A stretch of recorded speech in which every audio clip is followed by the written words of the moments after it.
கயிறு போட்டு கட்டி புடுறீங்களே, நான் என்ன ஓடியடா புடுவேன். மோடு பார்த்து சாஞ்சிடுவேன்றதால கட்டி வைக்கிறாங்கம்மா. நான் மோடு பலத்துல வீடு எழுதிக்கிட்டு நான் சரக்கடை சாப்பிட்றவங்க மாதிரி சரக்கு சாப்பிட என்ன வந்துக்குதா அம்மா? அப்படி கட்டி எடுத்துட்டு போனா பாதுகாப்பா இருக்காங்க, கட்டி எடுத்துட்டு போறோம்மா. அது மட்டுமா, என்னை தூக்கி வண்டியில உட்கார வச்சுட்டு என்ன தெரு தெருவா இட்டுன்னு போறீங்க. அந்த தெருவோரங்கிற முள்ளு மண்டெல்லாம் என் மூஞ்சில அந்த முள்ளு மாட்டை வெட்டுறதுக்கு துட்டு கொடுத்துருக்காரு ஒருத்தர்கிட்ட.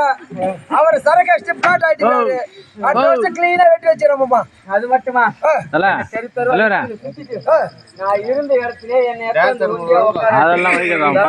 நாங்கள் என்னமா செய்ய வேண்டாம். நான் ஒண்டியா இருக்கேன், எனக்கு வெறுப்பா இருக்காதடா. ஒண்டியா இருந்தாலும் வெறுப்பா இருக்கும். அதுக்கு நாங்க என்ன செய்யணும்? எனக்கு ஒரு கலர் டிவி எடுத்தாந்து வைக்க. கலர் டிவி அடுத்த வருஷம் பெஸ்டா எல்இடி டிவி எடுத்தாந்து வைக்கிறேன். அப்படி வச்சா நீ என்ன பார்க்க போற? நான் கலர் டிவில கயல் நாடகம் பார்க்க உணவு வந்துக்குதா?